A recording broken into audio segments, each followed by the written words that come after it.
David checked his watch for the third time in 5 minutes.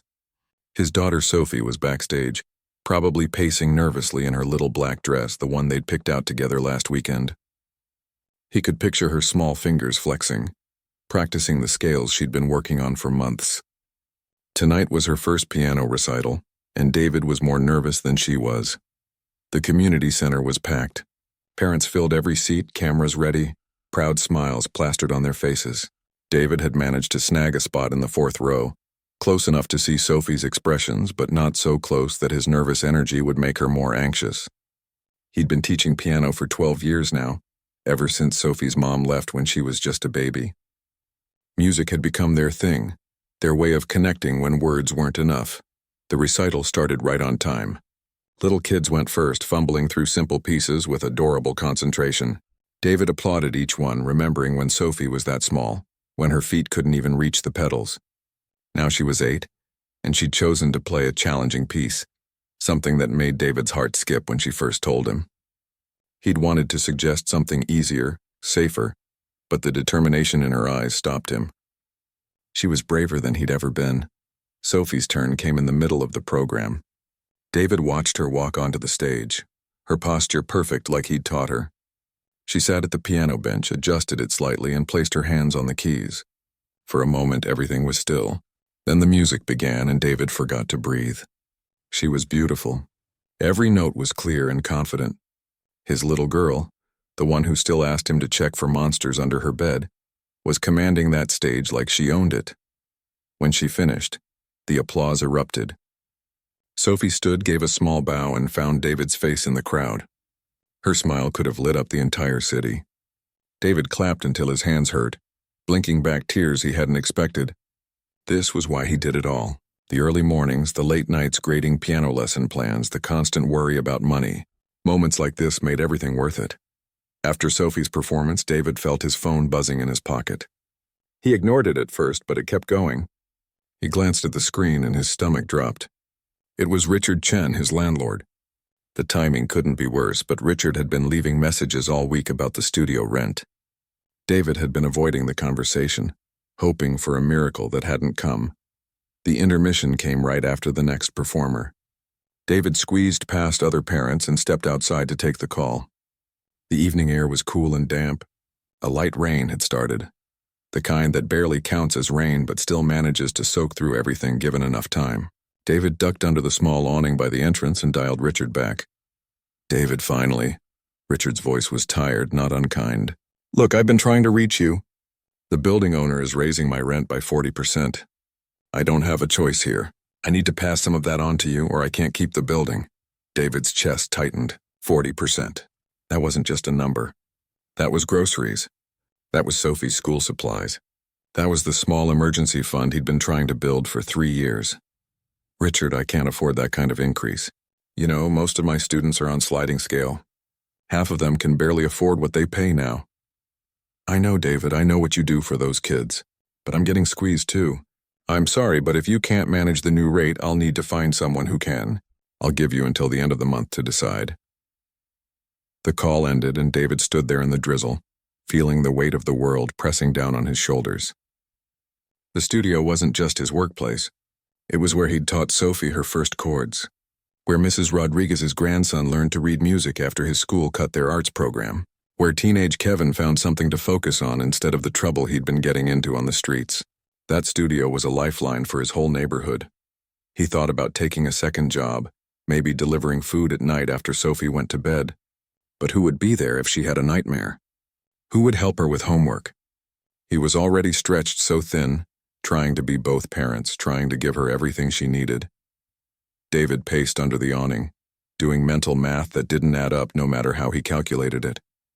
The rain was picking up now, pattering against the pavement, creating small rivers along the curb. He needed to get back inside.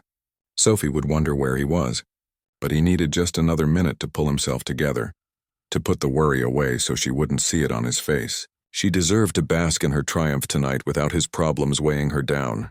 That's when he heard it, a sound so faint he almost missed it under the rain, something between a whimper and a groan, coming from the alley that ran alongside the community center. David had noticed earlier that the light back there was broken.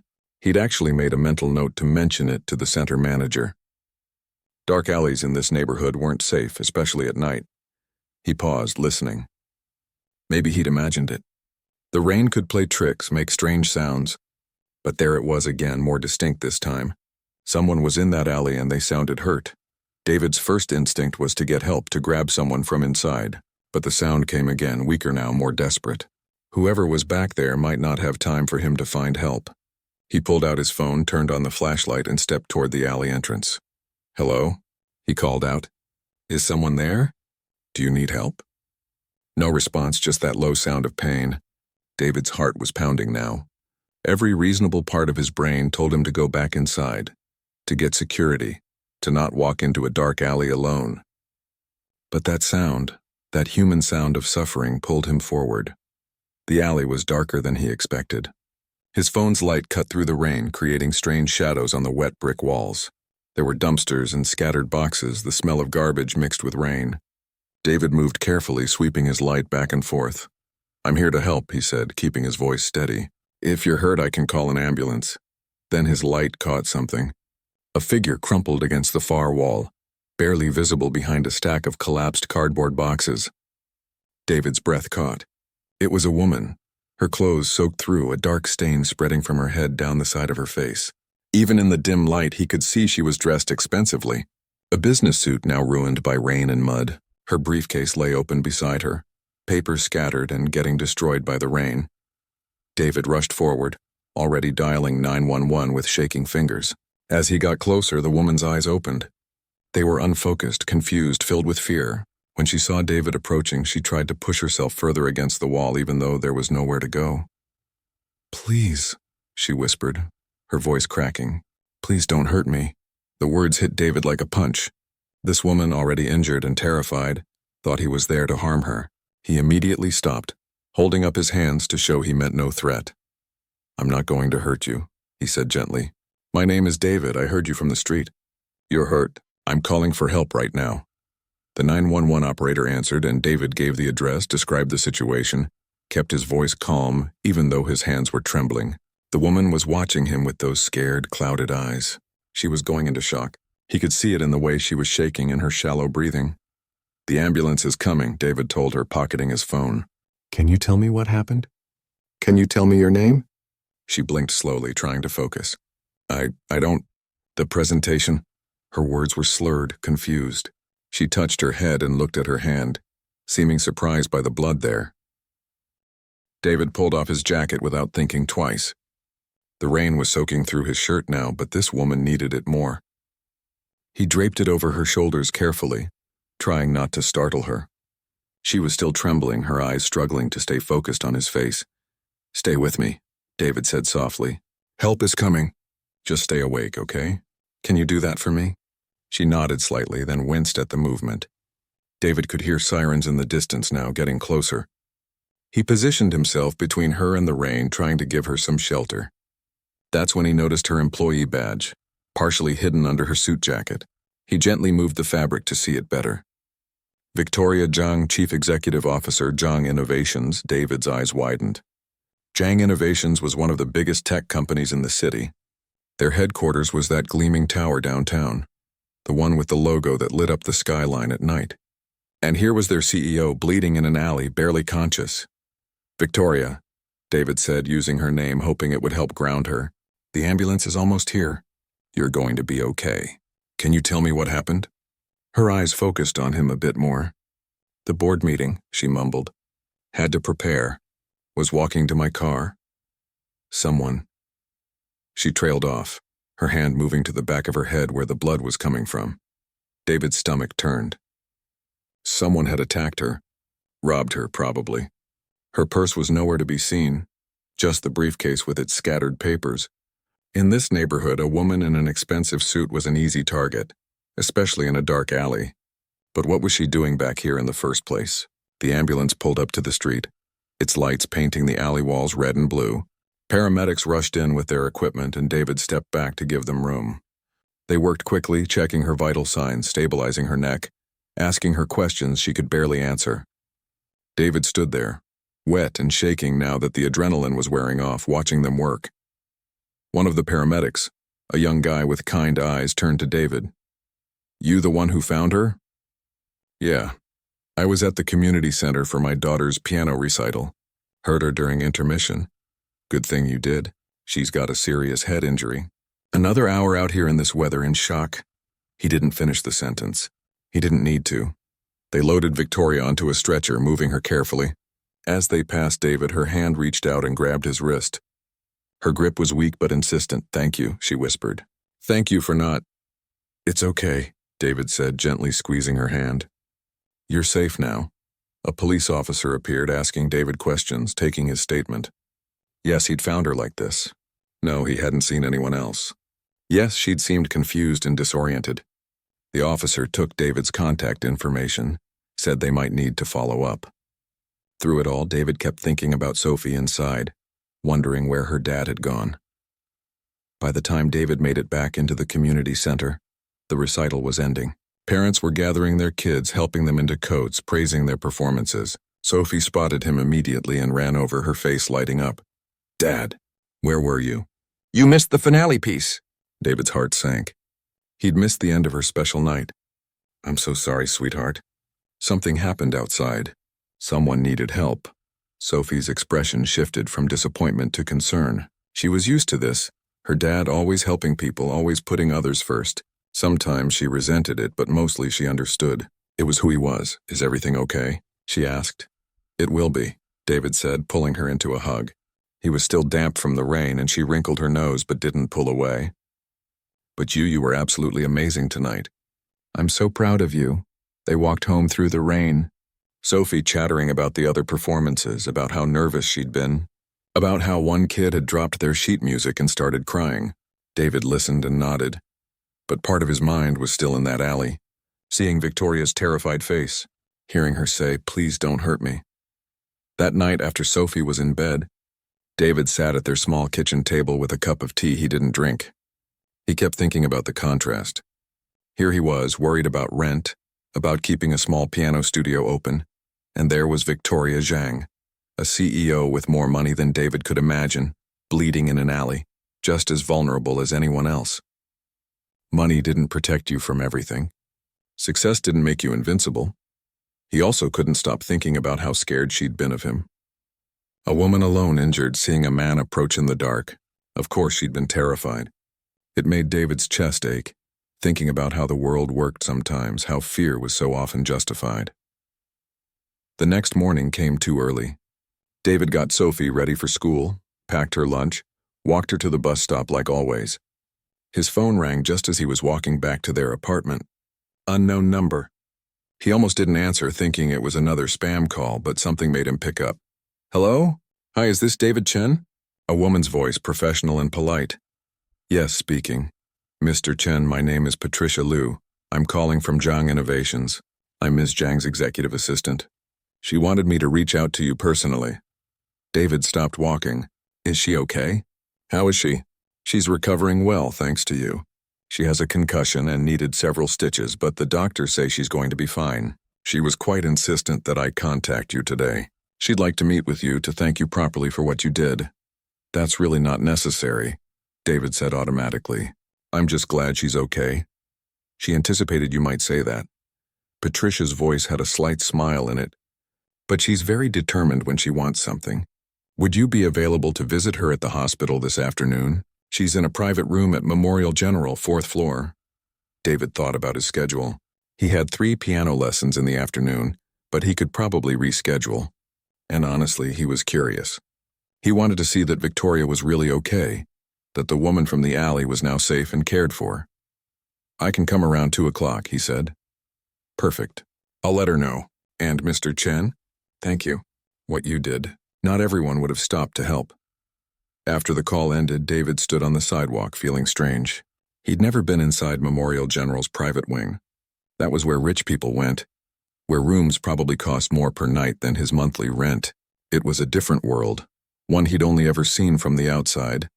But that afternoon, David found himself walking through the hospital's gleaming lobby, taking an elevator to the 4th floor, following signs to the private wing. The nurse at the desk checked his name against a list and smiled. "Ms. Zhang is expecting you." Room 407 down the hall on the right. The room was more like a hotel suite than a hospital room. There was actual artwork on the walls, a couch, a large window with a view of the city. And there in the bed was Victoria. She looked different in daylight without the rain and blood and fear. She was probably in her late 30s with sharp features and intelligent eyes. A white bandage wrapped around her head and she was pale, but she was awake and alert. "Mr. Chen," she said, and her voice was stronger than it had been in the alley. "Please come in, and please call me Victoria." David stepped into the room, feeling out of place in his worn jeans and the same jacket that had gotten soaked last night. "How are you feeling?" "Like I got hit in the head and left in an alley," she said with a slight smile. "But alive, thanks to you. Please sit down." David sat in the chair beside her bed. Up close, he could see the exhaustion in her face, the way she held herself stiffly like moving hurt. "The police told me what happened," Victoria said. "Someone grabbed me from behind when I was walking to where my driver was supposed to meet me. I'd gone out the back entrance of the restaurant to avoid being seen, honestly. Stupid decision. They took my purse, hit me, and I must have stumbled into that alley. I don't remember much after that until I saw you." "I'm sorry that happened to you," David said. "No one deserves that." Victoria looked at him carefully. "You know who I am. Patricia said she told you. I saw your badge last night, and yet you still came here. Most people, when they hear CEO, they assume we don't need help, or they want something from us," David shrugged. "You're a person. Last night you were someone who needed help. That's all that mattered." Victoria was quiet for a moment, studying David's face like she was trying to solve a puzzle. Then she smiled, a real smile that reached her tired eyes. "Patricia did some research on you this morning. I hope you don't mind.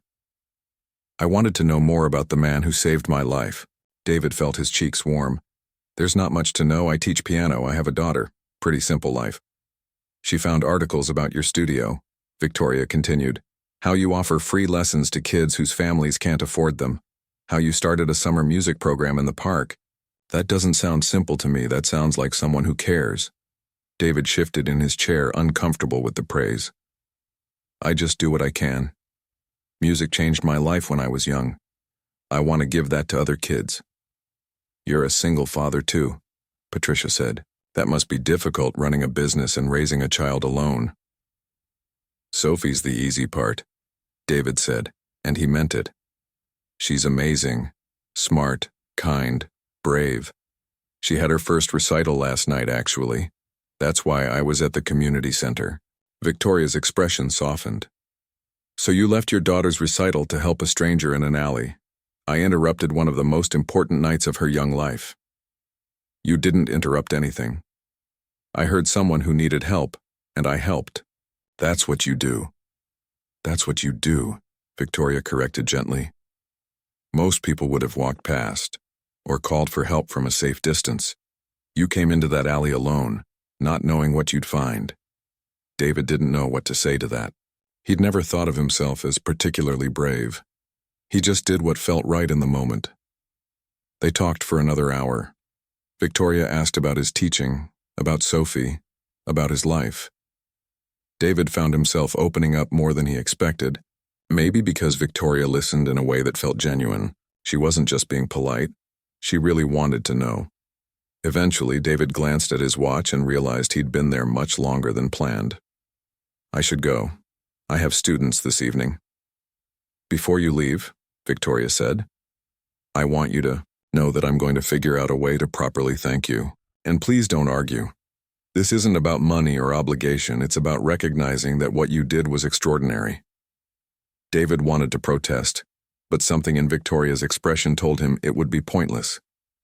"Just focus on getting better," he said instead. Over the next few weeks, life went back to normal mostly. Sophie practiced her piano every day, already excited about next year's recital. David taught his lessons, worked on his students' technique, encouraged them when they got frustrated. But the situation with the studio rent hung over everything like a dark cloud. David had crunched the numbers every way possible. He'd talked to his bank about a loan. He'd considered taking on more students, but his schedule was already full. The truth was becoming clear. He couldn't afford the new rent. He was going to lose the studio. He hadn't told Sophie yet. How do you tell your 8-year-old daughter that the place where she learned to play, where she spent so many happy hours, was going away? David lay awake at night, staring at the ceiling, trying to figure out what to do next. Then, on a Tuesday afternoon, Patricia called again. "Mr. Chen, I hope I'm not disturbing you. Ms. Zhang wanted me to ask if you'd be available to meet with her tomorrow. She's back at work now, and she'd love to show you the office, maybe have lunch." David hesitated. He had lessons scheduled, but something in Patricia's tone suggested this was important. "Can I ask what this is about?" She didn't give me details, but she seemed quite excited about something. "Please say yes. I promise it will be worth your time." The next day, David found himself standing in front of Zhang Innovation's headquarters, craning his neck to see the top of the glass tower. He'd walked past this building 100 times but never imagined going inside. The lobby alone was intimidating. All marble and modern art, people in expensive suits moving with purpose. Patricia met him at reception, professional and warm. "Mr. Chen, so glad you could make it. Victoria is looking forward to seeing you." She led him to an elevator that required a special key card, then up to the executive floor. Victoria's office was enormous, with floor-to-ceiling windows overlooking the entire city. David could see his neighborhood from here, tiny and distant. Victoria stood up from her desk when they entered. The bandage was gone now, replaced by a small scar near her hairline. She looked powerful in her business suit, every inch the successful CEO, but her smile was genuine and grateful. "David, thank you for coming. Please sit down." She gestured to a comfortable chair near the windows. "Can Patricia get you anything? Coffee? Tea? Water?" "I'm fine, thank you," David said, sitting down and feeling completely out of place. Victoria sat across from him, and for a moment she just looked at him with an expression David couldn't quite read. Then she spoke. "I've been thinking a lot since that night, about my life, about what I've become, about what matters. Being attacked like that, it shakes something loose in you, makes you reevaluate." David listened, not sure where this was going. "My father was a music teacher," Victoria continued, and David saw her eyes get distant. "He taught piano and violin in a small studio in Chinatown. He died 10 years ago, and I miss him every single day. He was nothing like me. He never cared about money or success. He just wanted to help kids discover music." "He sounds like he was a good man," David said softly. "He was, and I've spent the last decade becoming everything he wasn't. Chasing profits, making deals, building an empire. Don't get me wrong, I love what I do, but somewhere along the way I forgot the things he taught me. About community, about giving back, about being the kind of person who stops to help someone in need." Victoria leaned forward. "You reminded me of him. Not just because you teach music, but because of who you are, the way you didn't hesitate, the way you risked your own safety for a complete stranger. My father would have done the same thing." David felt a lump forming in his throat. He thought about his own father, gone since David was 17, and how music had been their bridge too. "Patricia did more research," Victoria said. "She's very thorough. She found out about your rent situation, about how you might lose your studio." David's face flushed. "That's private. That's my problem to solve." "I know. And I'm not trying to invade your privacy. But David, what you did for me, you probably saved my life. The doctor said another hour in the cold and rain with that head injury, I might have gone into a coma. You found me. You stayed with me. You made me feel safe when I was terrified. Anyone would have done the same," David insisted. "But they didn't. You did. And now I want to do something for you. Not as charity, not as some rich person throwing money around, but as one human being helping another, the way you helped me." David shook his head. "I can't accept money from you. It wouldn't feel right." "I'm not offering you money," Victoria said, and now she was smiling. "I'm offering you something else, a partnership." She pulled out a folder and handed it to David. Inside were documents, proposals, budget sheets. David flipped through them, confused. "I want to start a community music program," Victoria explained. "A real one, properly funded, with paid instructors and free lessons for any kid who wants them." After-school programs, weekend workshops, summer camps, everything. And I want you to run it. David stared at her. What? Zhang Innovations has been looking for meaningful community outreach programs. We have the money, the resources, the connections. What we don't have is the heart. That's where you come in. You'd be the director, you'd hire the teachers, design the curriculum, make all the artistic decisions. We'd just provide the funding and support. But my studio, David said weakly. My students. Your studio would be the flagship location, Victoria said. We'd cover your rent, upgrade the equipment, whatever you need, and you'd expand from there. Other locations around the city, reaching kids who would never otherwise get access to music education. David couldn't speak.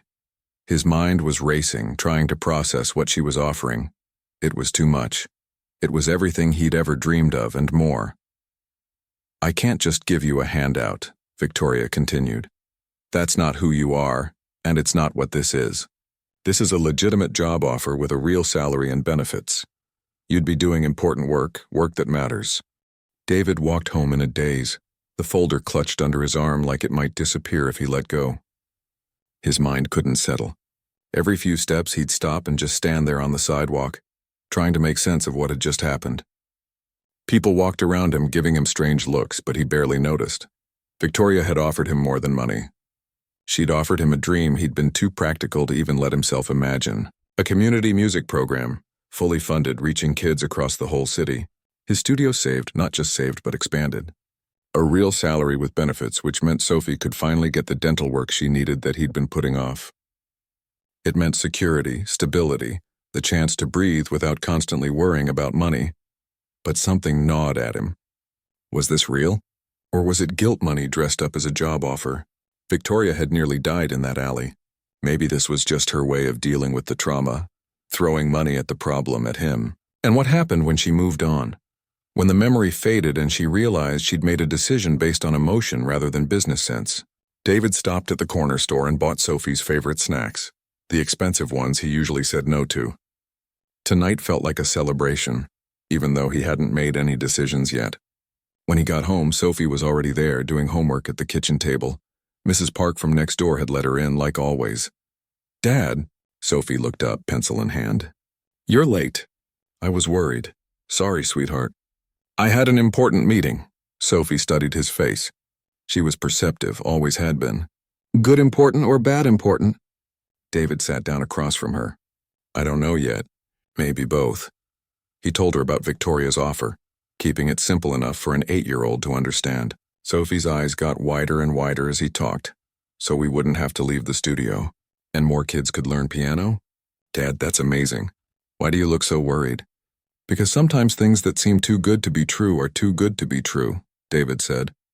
I don't want to get our hopes up and then have it fall apart. Sophie was quiet for a moment. Then she reached across the table and put her small hand over his. You always tell me that when something scares me, I should think about whether I'm afraid of failing or afraid of trying. What are you afraid of, Dad? David felt his throat tighten. When had his daughter become so wise? Both, I guess. Then you should try, Sophie said simply. Because you teach me that music is worth being brave for. That night, after Sophie was asleep, David sat with the folder Victoria had given him. He read every page carefully. The budget was real, detailed, thought through. This wasn't some vague promise. There were timelines, milestones, clear expectations.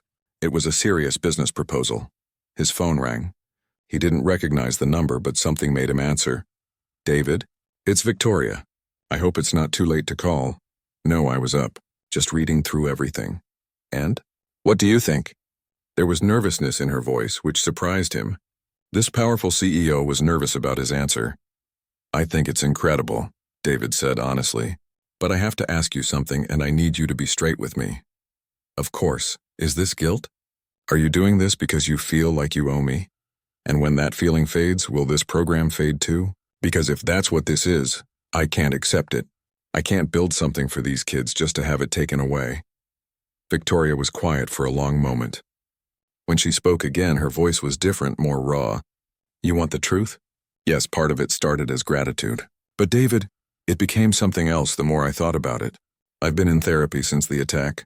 Did Patricia tell you that? No. I've been having panic attacks, nightmares. I'm scared to walk alone, scared of shadows. My therapist said something that stuck with me. She said trauma can either make you smaller, or it can crack you open to become something new. I've been so closed off for so long, so focused on the business that I forgot there's a whole world out there that needs help. David listened, hearing the emotion in her words. My father died of a heart attack in his studio, Victoria continued. He was teaching a lesson to a kid whose family couldn't pay. He just collapsed. I was building my company, too busy to visit him that week. I told myself I'd go the next weekend, but there was no next weekend. I'm sorry, David said softly. I've carried that guilt for 10 years, all this success, all this money, and I couldn't save him. But you know what? He wouldn't have wanted to be saved if it meant giving up on his students. He died doing what he loved, helping a kid who needed him, and I've been building a company he would have been proud of in some ways, but I stopped doing the things that would have really mattered to him. Victoria took a shaky breath. So yes, this started because of what you did for me, but it's become about honoring my father, about doing something that lasts, that matters. And I promise you, David, I'm not going to let this fade. I'm putting it in writing. Legal commitments. This program will be funded for at least 10 years, regardless of what happens to me or the company. I've already started the paperwork. David felt something shift inside him. This was real. This was happening. There's one condition, Victoria added. I want to be involved. Not running things, that's your job. But I want to volunteer, maybe help with fundraising events, mentor some of the older students. I want to be part of it. Is that okay? David found himself smiling. Yeah, that's more than okay. So is that a yes? You'll do it? David thought about Sophie's words, about being brave for music, about his own father, who'd worked 2 jobs to pay for David's lessons when he was young, about all the kids in his neighborhood who loved music but couldn't afford it, about the ones who would never even get a chance to discover if they loved it. Yes, David said. Let's do this. He could hear Victoria's relief through the phone. Thank you. You have no idea what this means to me. I think I do, David said. I think we both need this. The next few weeks were a whirlwind. Lawyers, contracts, meetings with Zhang Innovation's community outreach team. David met with architects about renovating the studio, with music supply companies about instruments, with potential instructors about curriculum. It was overwhelming and exciting and terrifying all at once. Sophie came with him to some of the meetings. Victoria had suggested it, saying it was important for Sophie to see what her dad was building, to be part of the process.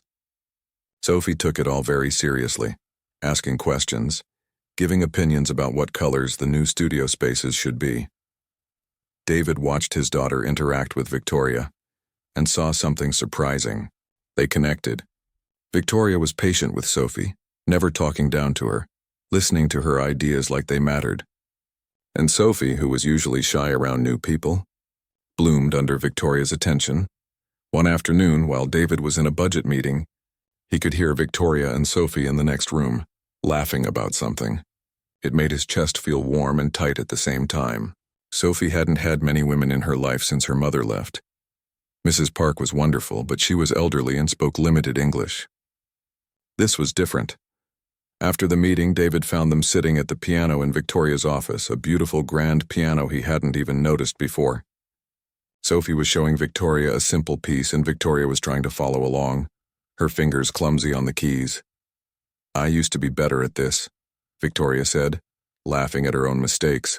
My father would be so disappointed. It's okay, Sophie said with the patience of a born teacher. You just have to practice. Dad says everyone's bad at first, even Mozart. Mozart was a child prodigy, Victoria said. Yeah, but he still had to practice, Sophie insisted. David leaned against the door frame, watching them, and felt something he hadn't felt in years. Hope. Real hope that wasn't tinged with worry or fear, just pure possibility. Victoria looked up and caught his eye. She smiled. That same genuine smile from the hospital. Your daughter is a tough instructor. She learned from the best, David said, and Sophie beamed with pride. That evening, as David and Sophie walked home, Sophie was bouncing with energy. Dad, did you know Victoria's father taught piano too? Just like you. And she said when the program opens, maybe I could help with the little kids sometimes, like a junior teacher assistant. Can I please? David laughed. We'll see. You've got school to focus on first. I know, but on weekends. I could do it on weekends. Maybe, David said, and Sophie squealed with excitement. As they walked through their neighborhood, David looked at it with new eyes. 6 months later, David stood in the doorway of the renovated studio and still couldn't quite believe it was real. The space had been transformed. New soundproofing on the walls, fresh paint in warm colors, a whole fleet of keyboards and pianos in various sizes. There was even a small performance space with proper stage lighting and seating for 50 people. The kids called it their concert hall, and the pride in their voices when they said it made David's eyes sting every time. But it wasn't just the studio. They'd opened 2 more locations across the city, with a third scheduled to open next month. 15 instructors on staff now, all passionate teachers who believed in what they were doing. They'd served over 200 kids in just 6 months, with a waiting list that kept growing. Today was the program's first anniversary celebration. The studio was packed with families, kids running around in their recital clothes, teachers making last-minute adjustments to sheet music. David was wearing a suit which felt strange. He was still getting used to being called director instead of just David. Sophie found him by the piano, tugging on his sleeve. She'd grown in the past 6 months, getting taller, her face losing some of that little kid roundness. She'd become the unofficial ambassador of the program, showing new students around, helping the shy ones feel brave enough to try. Dad, Mrs. Rodriguez is here with her whole family, and Kevin brought his grandmother. Everyone's so dressed up. David smiled. Mrs. Rodriguez's grandson had been one of his first students years ago. The boy was in high school now, and he'd be performing a complex piece today. Kevin, the teenager who'd been heading down a rough path, was applying to music schools. He'd found his calling, his way out. 5 minutes until we start, Sophie said. Victoria just got here. She looks nervous. David looked across the room and spotted Victoria near the entrance, talking with Patricia. She did look nervous, clutching her notes for the speech she'd be giving. Over the past 6 months, Victoria had become a regular presence at the studio. She came every Saturday, sitting in on lessons, helping with administrative work, slowly relearning the piano herself. She'd changed too. The sharp edges had softened. She laughed more, dressed more casually when she was at the studio. She'd even cut back her hours at the company, delegating more, trusting her team. She was learning to live again, not just work. David made his way over to her. You okay? Victoria looked up and some of the nervousness left her face. I hate public speaking. Isn't that ridiculous? I give presentations to boards and investors all the time, but this terrifies me. These are just families, David said gently. Just tell them what this program means to you. What if I cry? I feel like I might cry. Then you cry. These people understand emotion. That's why they're here. Victoria squeezed his hand briefly, a gesture of gratitude and something else David was still learning to name. Over the past month, something had shifted between them. It wasn't just professional anymore. They'd become friends, real friends who talked about their fears and dreams and the things that kept them up at night. David had told her about Sophie's mother, about the abandonment he still carried. Victoria had shared her struggles with panic attacks, with learning to feel safe in the world again. The recital began right on time. David welcomed everyone, introduced the instructors, explained what they'd accomplished in 6 months. Then it was Victoria's turn. She stepped up to the microphone, took a deep breath, and began. 6 months ago, she said, I almost died in an alley not far from here. Someone attacked me, robbed me, left me there in the rain. I was scared and hurt and alone. But then someone found me. Someone who didn't have to stop, who could have just called 911 from a safe distance, but instead came into that dark alley to help a stranger. The room was completely silent. Even the kids had stopped fidgeting. That person was David Chen, the director of this program. And I'm not telling you this for sympathy or to make anyone uncomfortable. I'm telling you because that night changed everything for me. When I was lying in that alley, afraid and in pain, David made me feel safe. He covered me with his own jacket in the rain. He stayed with me. He called me by my name and told me I was going to be okay. Victoria's voice wavered, but she continued. My father was a piano teacher. He spent his whole life helping kids discover music, usually for free because most families couldn't pay. He died 10 years ago, and I've spent those 10 years building a successful company but forgetting the things he taught me about what really matters. About community, about giving back, about being the kind of person who stops to help. David watched as Victoria wiped her eyes. The audience was completely focused on her now. David reminded me of my father, not just because he teaches music, but because of who he is as a person. And this program, it's my way of honoring both of them. My father, who showed me what it means to serve others, and David, who showed me that kindness still exists in this world, even in dark alleys on rainy nights. Victoria looked directly at David now. So when you watch these kids perform today, know that you're seeing the result of one person's compassion rippling outward. David saved my life, and in return, I got to help him save something he built with love. And together, we're giving hundreds of kids the gift of music. I can't think of a better way to spend my father's legacy. The applause was thunderous. Victoria stepped away from the microphone, and David saw that she was crying now, but smiling too. Sophie grabbed David's hand, her own eyes wet. That was beautiful, Dad. The recital itself was magical. Every kid who performed had improved dramatically. The beginners stumbled through their simple pieces with determination. The advanced students played with real emotion, real skill. Mrs. Rodriguez's grandson brought the house down with his performance, and his grandmother cried happy tears. Kevin played an original composition, something dark and beautiful that reflected his journey from angry kid to focused young artist. Sophie performed near the end, playing the same piece she'd played 6 months ago at her first recital, but this time with more confidence, more depth. David watched her and felt his heart might burst. This brave, kind little person was his daughter. He'd done something right. After all the performances, after the applause and the photos and the congratulations, families started to leave. David was talking with parents, answering questions about the fall schedule, when Victoria approached with Sophie. Dad, Victoria says she'll give me a ride home. She wants to stop for ice cream. Can I go? David looked at Victoria, who shrugged with a smile. If that's okay with you. I promised her a celebration Sunday. Please, Dad. Sophie's eyes were pleading. All right, but not too much sugar. Remember, you have school tomorrow. Sophie hugged him quickly, then grabbed Victoria's hand, already talking about what kind of ice cream she wanted. David watched them leave together, Sophie chattering away, Victoria listening with the full attention she gave everything these days. Patricia appeared beside David holding a tablet. The final numbers came in. We've gotten 50 new applications just this week. The publicity from today's recital hit all the local news sites. People are talking about the program.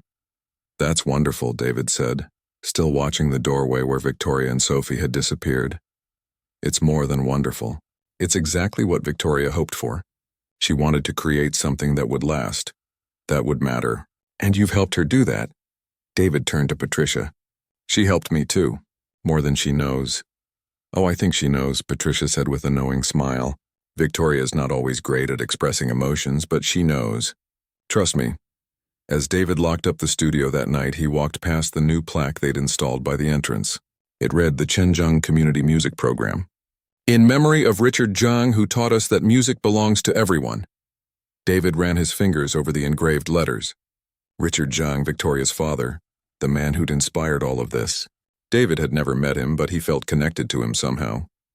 2 teachers, 2 generations, both believing that music could change lives. His phone buzzed. A text from Victoria. Sophie says thank you for letting her get extra sprinkles. She's a very persuasive negotiator.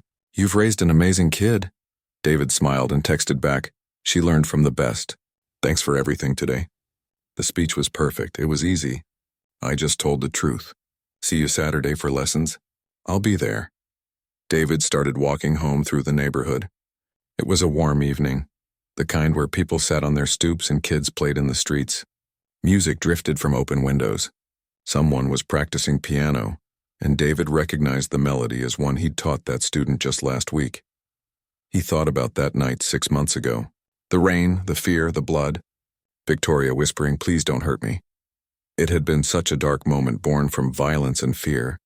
But somehow, impossibly, it had led to this, to hundreds of kids learning music, to friendships formed, to lives changed, including his own. David had saved Victoria that night in the alley, but in the months since, she'd saved him right back. Not from physical danger, but from the slow drowning of financial stress, from the fear of losing everything he'd built, from the loneliness of doing it all alone. Sophie was right. Sometimes you had to be brave enough to try, brave enough to accept help, brave enough to believe that good things could happen even after.